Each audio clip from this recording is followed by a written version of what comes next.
The snow fell like a white curtain, erasing the world around him. Jake gripped the steering wheel tighter as his headlights cut through the storm. 6 months ago, she had destroyed everything. His job, his pride, his children's future. Now through the swirling snow, he saw her car twisted in the ditch. Steam rose from the crumpled hood. Her figure slumped against the driver's window, motionless. The blizzard howled around them both. His engine idled, his heart pounded. Drive past and let karma freeze her solid. Or save the woman who had shown him absolutely no mercy when he begged for his life. Jake's mind dragged him back 6 months. Back to the worst day of his life. The Sterling Corporation building had gleamed like a fortress of glass and steel. Jake had walked through those polished doors for 3 years, proud to work for one of the city's most successful companies. He had earned his place as senior project coordinator. Every promotion, every raise had meant more stability for Emma and Tommy. That Tuesday morning felt different. Whispers filled the hallways. Security guards stood near elevators. The air buzzed with nervous energy. Jake had dismissed the rumors about layoffs. His department was profitable. His projects were successful. He was safe. Jake Morrison, report to Miss Sterling's office immediately. The words had frozen his blood. Victoria's corner office stretched like a cathedral of corporate power. Floor-to-ceiling windows overlooked the city. Her mahogany desk cost more than Jake's monthly rent. She sat behind it like a queen on her throne, fingers steepled, ice-blue eyes sharp as winter. "Sit down, Jake." He had lowered himself into the leather chair across from her. His palms were already sweating. 3 years of excellent reviews. 3 years of 60-hour weeks. 3 years of missing Emma's school plays and Tommy's baseball games to make this company money. "I'll get straight to the point," Victoria said. Her voice carried no warmth, no humanity. "Your position has been eliminated. Today is your last day." The words hit like a physical blow. Jake's lungs forgot how to breathe. "What? Victoria, I don't understand. My performance reviews are stellar. The Henderson project alone brought in $2 million last quarter. This isn't about performance." She shuffled papers without looking at him, like he was already invisible. "We're restructuring to remain competitive. Several positions are being eliminated across multiple departments." "Victoria, please." His voice cracked. "Pride meant nothing when your children's future hung in the balance. I'm a single father. My kids depend on this job. Emma's starting middle school next year. Tommy needs therapy for his anxiety. I can't afford to lose this position." For just a moment, her fingers paused on the papers. Something flickered behind those cold eyes, but it vanished as quickly as it came. "That's unfortunate," she said. "But personal circumstances don't factor into business decisions. Security will escort you to collect your belongings. HR will explain your severance package." "Severance package?" Jake's voice rose. 2 weeks' pay isn't going to cover my kids' needs. You know what this job means to me. You know how hard I've worked." Victoria finally looked at him. Really looked. Her gaze was steady, calculating, completely devoid of mercy. "Jake, I understand this is difficult. But the company's survival depends on making hard choices. Sometimes good people pay the price for the greater good." "The greater good?" Heat flooded his face. "What about my kids' good? What about the good of the families who depend on these jobs? I'm sorry." But her tone suggested she wasn't sorry at all. "The decision is final." Security appeared at her door like summoned ghosts. 2 men in crisp uniforms waited to march him out. To strip away his dignity along with his livelihood, Jake stood on shaking legs. "You're destroying my life. Do you understand that? My children's lives?" Victoria's expression never changed. "I wish you the best, Jake." Those words, that dismissive tone. It had echoed in his head for 6 months. Now, here she was, trapped and helpless, while he held all the power. What would you do if the person who ruined your life was dying right in front of you? Let me know in the comments below.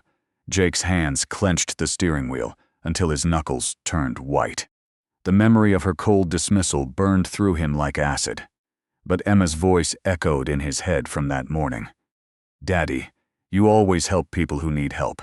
That's what makes you good." God damn it.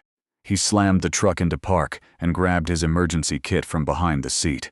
The wind hit him like a frozen fist the moment he stepped outside. Snow stung his face and filled his lungs. The cold was brutal, deadly. Victoria had maybe minutes left. His boots crunched through knee-deep drifts as he fought his way to her car. Up close, the damage looked worse. The front end had crumpled around a telephone pole. Her airbag hung deflated like a broken promise. Ice crystals formed on the inside of her windows. Jake yanked on the driver's door, stuck solid. He braced his feet and pulled harder, muscles straining against twisted metal. The door groaned and finally surrendered with a screech. Victoria slumped unconscious against the seat belt. Blood had frozen in dark streaks down her face. Her skin looked gray, almost translucent. Her breathing came in shallow, barely visible puffs. "Victoria."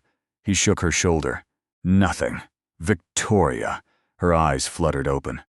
Those same ice-blue eyes that had shown him no mercy now stared at him in confusion and terror. "Jake?" Her voice was barely a whisper. "What are you doing here?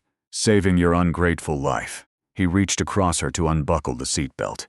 "Can you move your legs?" She tried to shift and winced. "I think so. My head feels strange. Concussion. We need to get you out of here before this car becomes your coffin." Jake wrapped his arms around her and pulled. She was lighter than he expected, fragile in his grip. Her expensive perfume mixed with the metallic smell of blood and fear.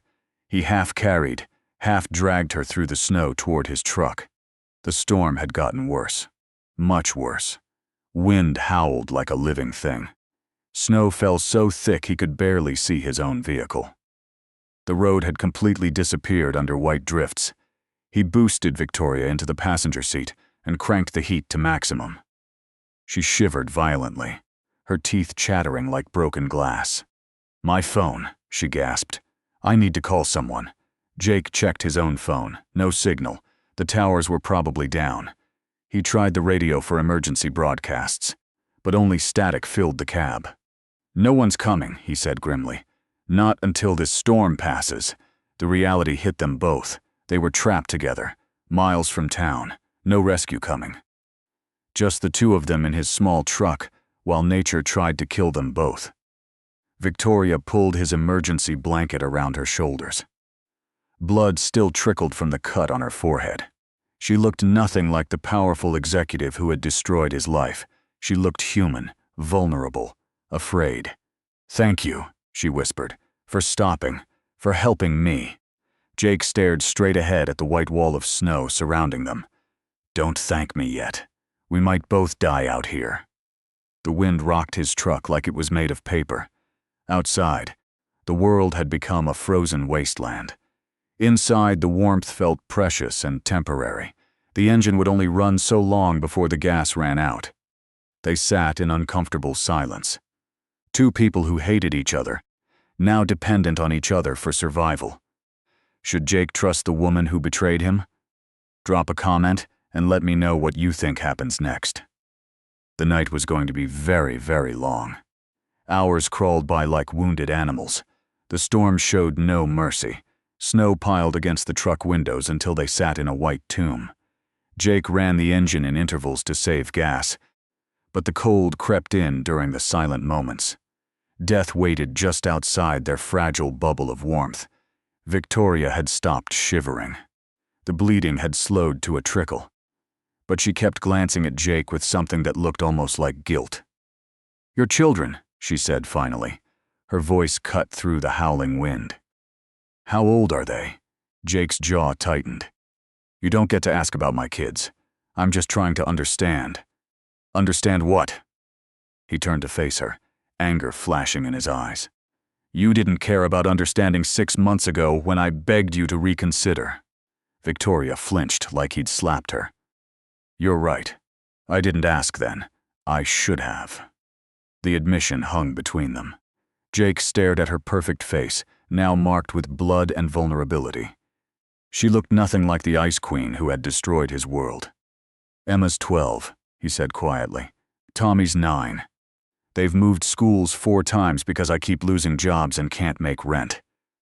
Victoria's breath caught. 4 times? Emma used to be outgoing, confident. Now she barely speaks to new kids because she knows we'll probably move again. Tommy started having panic attacks after the 3rd move. He wets the bed when he's scared about money.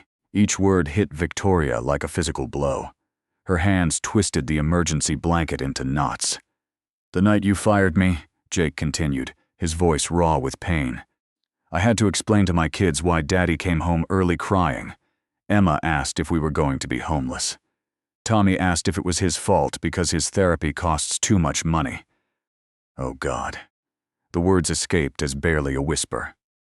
I worked 3 part-time jobs for 2 months before I found something stable again. 60-hour weeks just to pay for groceries and rent. I missed Emma's science fair. I missed Tommy's first baseball game. I missed everything that mattered because I was too busy trying to survive what you did to us. Victoria's composure cracked. Tears spilled down her cheeks, mixing with the dried blood. I didn't know. I thought you'd find something else quickly. Your resume was impressive. My resume didn't matter when employers saw I was fired from Sterling Corporation. Your company's reputation meant doors slammed in my face for months. The truck shuddered in another wind gust. Victoria wrapped her arms around herself, but Jake could tell the shivering wasn't from cold anymore.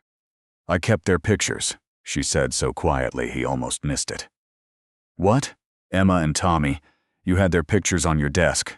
I walked by your office the day after I fired you. Security had boxed up your things. Their pictures were still sitting there, smiling at me. Jake's anger wavered. There was something broken in her voice he'd never heard before. I took them home, Victoria continued. I don't know why. They've been sitting on my kitchen counter for 6 months. 2 beautiful children I destroyed, without ever thinking about their faces. The confession shattered something between them. For the first time, Jake saw past her corporate mask to the human underneath. What do you think Victoria is hiding about that terrible day? Hit that like button and tell me your theories in the comments. The truth was about to change everything. The silence stretched between them like a frozen lake ready to crack. Victoria wiped tears from her face with trembling fingers. The truck's heater hummed, but the cold seemed to seep into their bones anyway. There's something else, Victoria whispered. Something I've never told anyone. Jake studied her face in the dim glow of the dashboard lights. The powerful executive was completely gone now. What remained was a broken woman carrying a terrible weight. I didn't want to fire you. The words hit him like a punch to the chest. What do you mean you didn't want to? You made the decision. You signed the papers. The board forced my hand. Her voice cracked. 3 days before I called you into my office, they gave me an ultimatum. Cut 50 positions or lose the Henderson contract. Without Henderson, we'd lose everything. 200 families would lose their jobs instead of 50. Jake's world tilted. That's impossible. You're the VP. You make those decisions. Victoria laughed bitterly. I was the VP, past tense. The board needed a scapegoat for the layoffs. Someone to take the blame when the families and media came calling. They chose me. You're lying, am I? She turned to face him fully. Why do you think I'm driving through a blizzard alone? Why do you think my car is 3 years old instead of the company lease I used to drive? Jake's certainty began to crumble. You got promoted. You moved up. I got fired 2 months after you did. The admission tore from her throat like a physical wound. The board blamed the layoffs on my poor management decisions.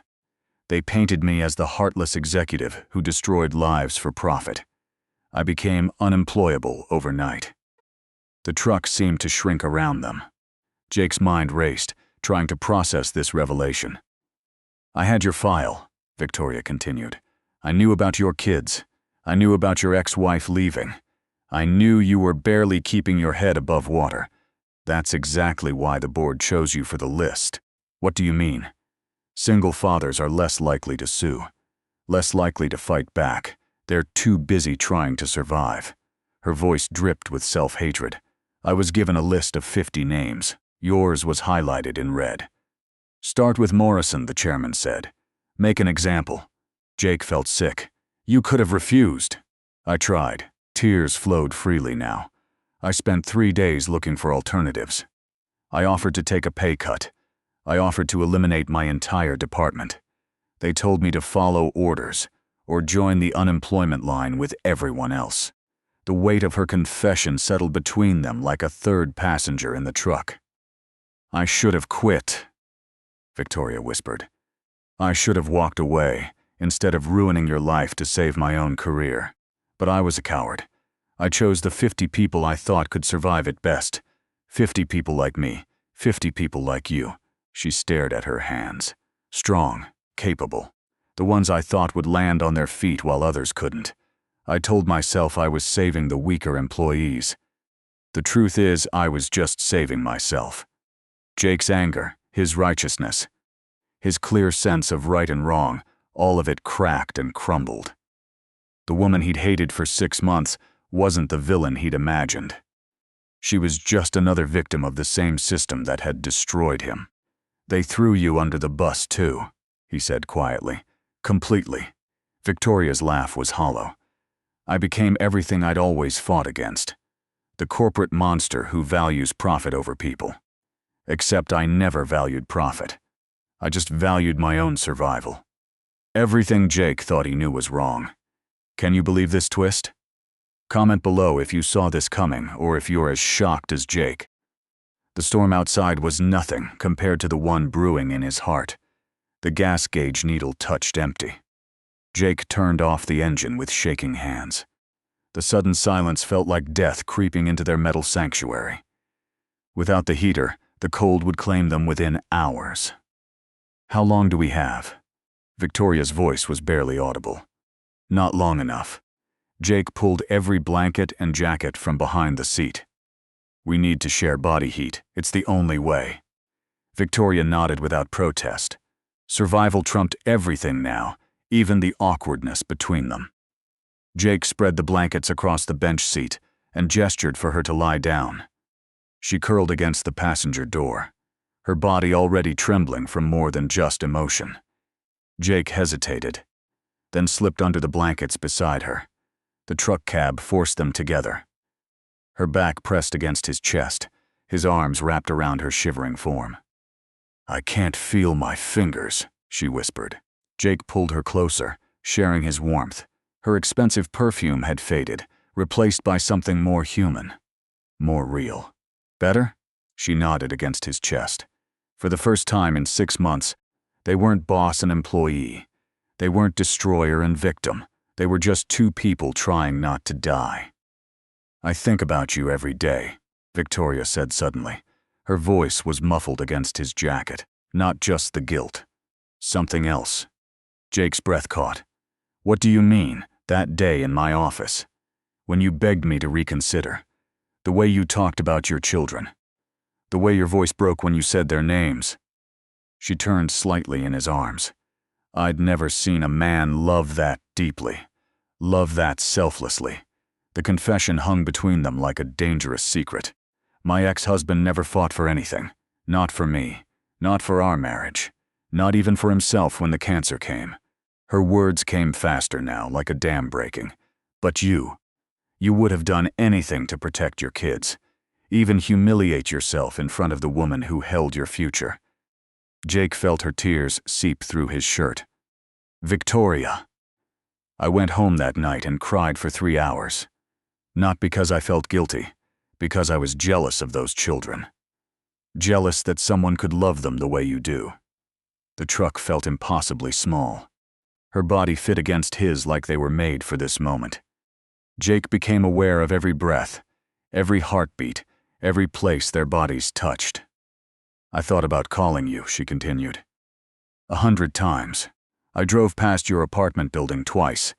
I wanted to explain, to apologize, to tell you that you deserved better from the world. Why didn't you? Victoria turned fully to face him. Her face was inches from his in the darkness. Because I was falling in love with a man I'd destroyed. How twisted is that? The words hit him like lightning. Jake stared into her eyes, seeing something he'd missed completely. Not ice, not cruelty, just a lonely woman who'd made impossible choices and paid for them every day since. You want to know the truth. His voice was rough. I hated you so much because part of me was attracted to you, even that day, even when you were ruining my life. I hated myself for wanting someone who could hurt me so completely. Their faces moved closer. The cold, the storm, the world outside. Everything faded except the space between their lips. Are you feeling the chemistry? Hit like if you want to see what happens next. The line between hate and love had never been thinner. Dawn broke like a promise through the white chaos. The blizzard had finally exhausted itself, leaving behind a crystalline world of impossible beauty. Snow sparkled like diamonds in the early morning light. The silence felt sacred after hours of howling wind. Victoria stirred in Jake's arms. They had fallen asleep pressed together, sharing breath and warmth through the longest night of their lives. Her eyes opened to find his face inches from hers, stubble rough, hair disheveled but alive. They had survived. Listen, she whispered. In the distance, the rumble of heavy engines grew louder. Snowplows. Rescue vehicles. The outside world was coming back to claim them. Jake sat up reluctantly, breaking the spell of their shared intimacy. Through the windshield, orange lights flashed against the white landscape. A state trooper's SUV crunched through the snow toward them. We made it, he said quietly. Victoria pulled the blanket around herself, suddenly aware of how different everything felt in the morning light. Yes, we did. The rescue happened quickly. Paramedics checked Victoria's head wound. The trooper arranged for her car to be towed. Jake's truck started on the third try, engine coughing but alive. Within an hour, they stood in the parking lot of the state police station, awkward and uncertain. I should get home, Jake said. Emma and Tommy will be worried sick. Victoria nodded, but neither of them moved toward their vehicles. Jake. His name on her lips sounded different now. Softer. There's something I need to tell you. She reached into her purse and pulled out a business card. Not her old Sterling Corporation card. Something new. I started my own consulting firm 3 months ago. Small projects. Local businesses. Nothing like Sterling, but it's honest work. Jake took the card, confused. I have a contract with the city. They need someone to oversee the new community center project. Someone with your exact experience. Victoria's voice gained strength. The pay is better than Sterling ever offered. Full benefits.